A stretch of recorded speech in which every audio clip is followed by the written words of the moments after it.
friends. My name is Evelyn Joy, and welcome back to my channel. I put off doing my 36-week update. Normally I do it on Thursdays, but since my doctor's appointment was on Friday, I decided to do the update on Saturday. So this is the after party after Cindy Bennett's live, and I wanted to give you guys the update. So I'm 36 weeks pregnant. And yesterday, my husband was able to come with me to the doctor's appointment. So all the kiddos and my husband came. Welcome, Kelly. Welcome, Cindy Bennett. So I'm 36 weeks pregnant. Full term is considered 37 weeks. But it's better if baby's more developed, like 38 weeks.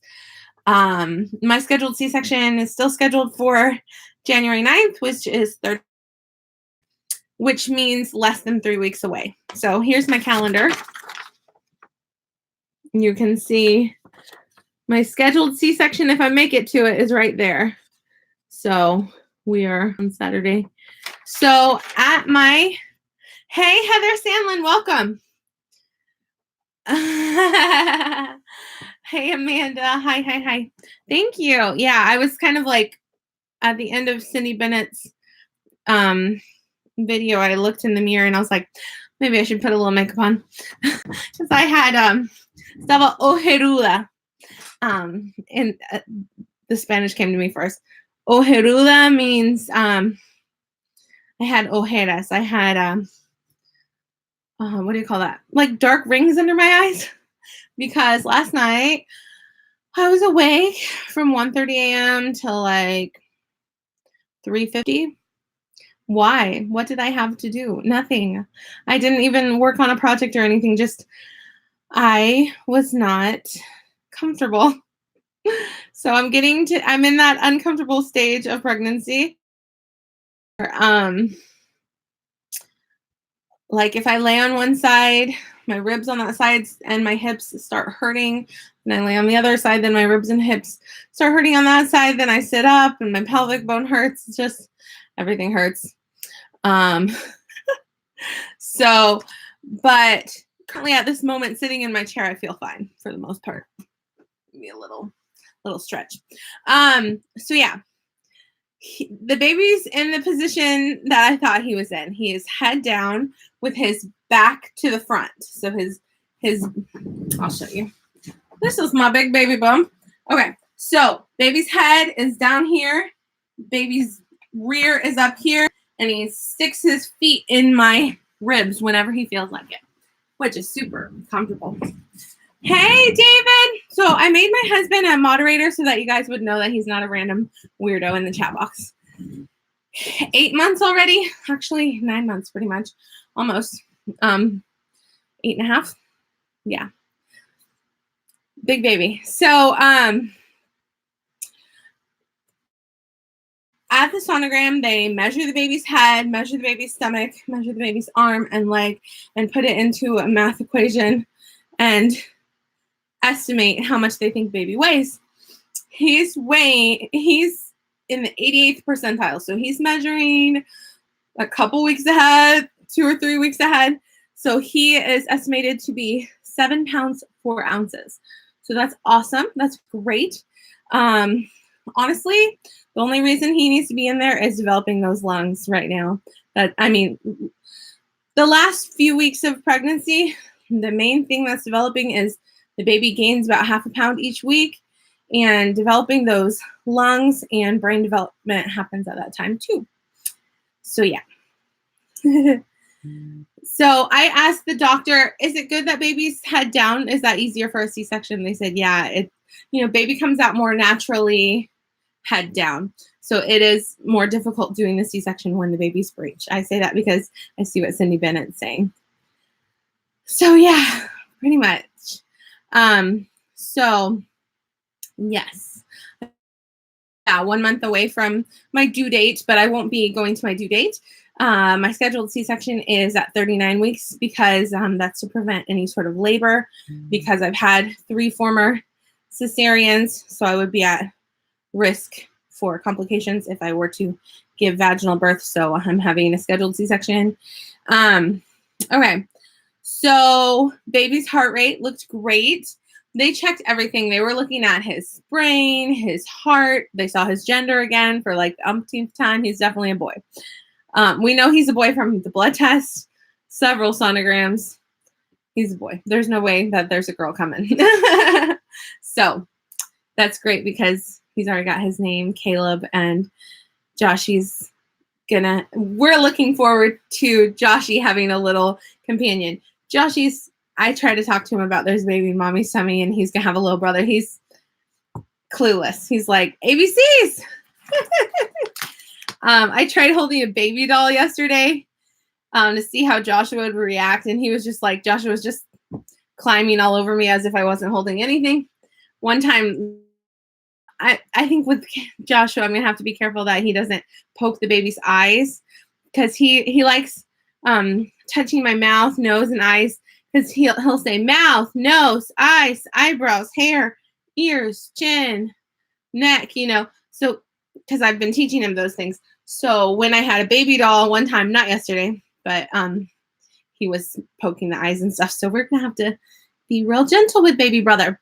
So Esther and Deborah are super excited to meet the baby. They don't understand how it is not baby time yet. But Esther knows that it's like 4 more days till Christmas. So looking forward to that. My husband's in the chat box, so I'm not going to say what I got him for Christmas, but I ordered something online. It's just simple, and I hope he likes it. I just wrapped it. So I was thinking of showing it on this video, and then I realized, no. I don't want David to see that. So yeah, my blood pressure was really good, so that's great. So we talked to the doctor. The doctor said we're still planning on January 9th, but if I out of high blood pressure, headache, or blurred vision, or contractions, or any sort of concerns at all, they'll just go ahead and have the C-section whenever that may happen. So, but between 37 weeks and 39 weeks. So, seems like baby's coming January 9th, but unless something else happens. So yeah. Teacher Candy said, do you use a headset to teach? I used a headset to teach for the first 22 months of teaching with VIPKID. And then my headset kind of went kaput, and I tried teaching without the headset and discovered that that works as well. So I am planning on getting a new headset. Okay, I have to say too, I do have a brand new Bluetooth headset, and my husband is like, why don't you use it?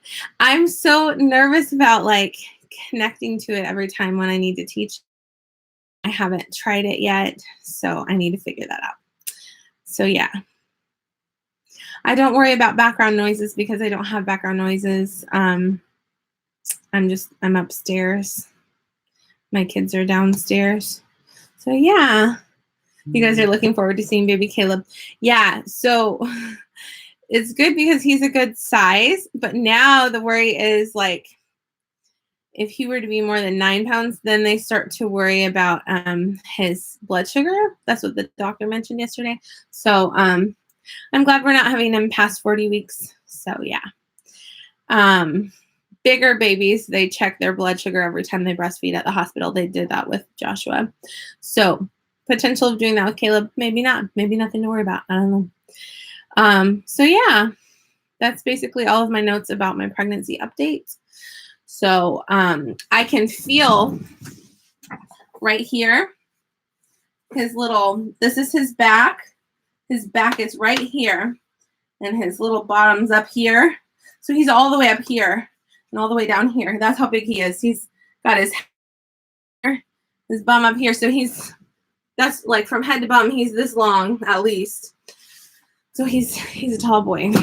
And he weighs down on my pelvic bone. I'm thankful he's not on my back, but if I lay on my back, it's debilitating and very difficult to walk. So yeah. Okay, some people are mentioning that they had audio problems in their first class.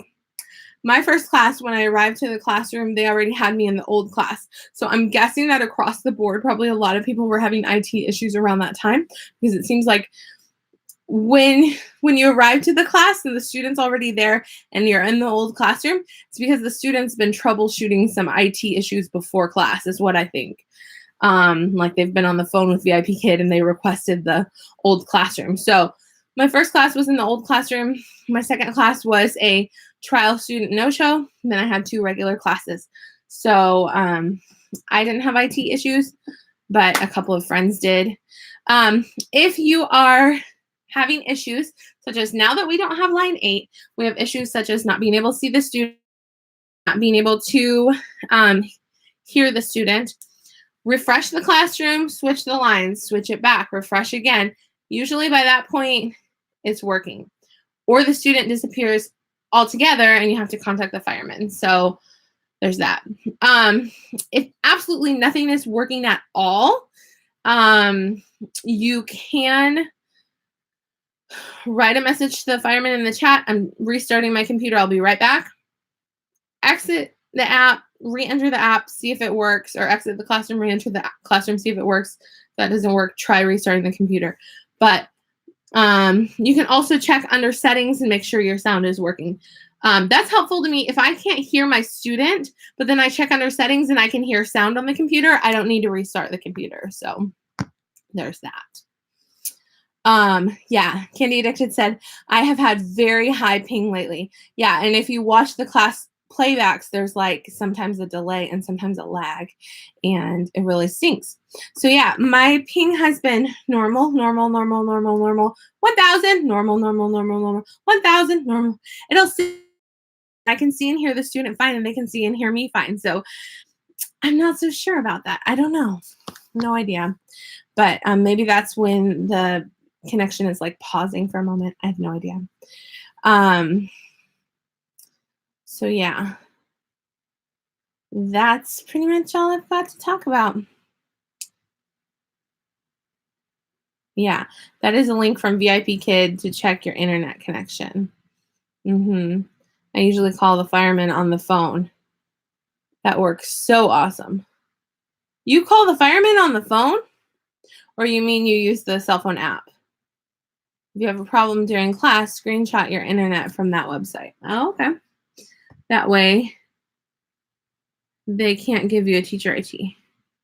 What website?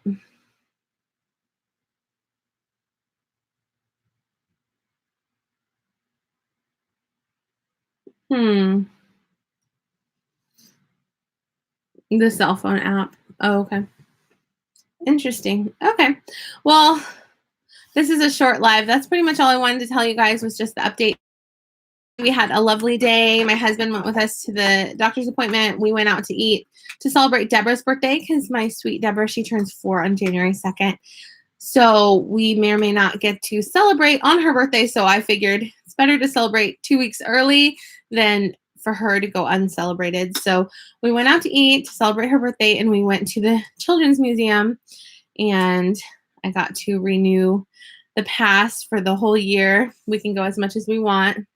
So pay for it one time and use it as much as you want. So now that I have that pass again, I can take the kids whenever I want to, right? So that's a nice way to get out of the house. I have a video of us going to the Children's Museum with Daddy yesterday, and feel free to check that out. So we had a lot of fun. So I'm kind of feeling like it's nerve-wracking having the baby inside, and like I can't check his heart rate or know that he's fine, except for when he kicks or moves. I know he's alive in there and he's doing well, but it's nerve-wracking still. Even it's like, oh my goodness.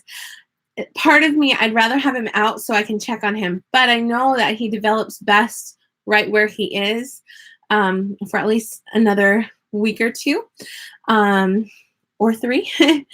So he is staying put for now, and I'm thankful for my husband and children's help with things such as picking up things that are on the floor, because if I try to bend forward, I cannot breathe, and it's very painful if the baby has his his leg and my rib. I can't even guys, it's crazy. Even bending forward to change my 2-year-old's diaper is exasperating, and it's like exhausting because I'm out of breath. So even changing diapers is a challenge, even bending down and picking anything up. So that is becoming physically draining. So during the day, I tend to take naps, and at night, I tend to get uncomfortable and wake up in the middle of the night. So there's all those lovely symptoms of the end of pregnancy. But he's alive and well and growing well, and they looked at his heart and brain, and everything's looking healthy. It's not so mind-blowing. They can even check his kidneys. They were looking at his kidneys on the sonogram yesterday. Like, technology, man, really crazy. So yeah, Candy said you can buy a fetal Doppler monitor on Amazon. That's not recommended by doctors because for several reasons. But one of them being it can give a false sense of hope, because you can pick up the mother's heart rate or whatever. But I mean, I'm at the end of the pregnancy. It's just, yeah, I'm looking forward to him coming, but I don't want him to have any NICU time, so he can take his time. But he may or may not be a bigger baby when he comes. So we will see. But I'm thankful that I'm already past 36 weeks now. I'm 36 weeks and 2 days pregnant. So getting close to 37 weeks, really exciting stuff. I honestly hope that he comes weeks, but not on January 2nd, because that's Deborah's birthday. Because I don't want him to be too small or too big. I want him to be just right. So anyway, I will talk to you guys later. Have a lovely day. I love you. Mwah. Bye-bye. Merry Christmas.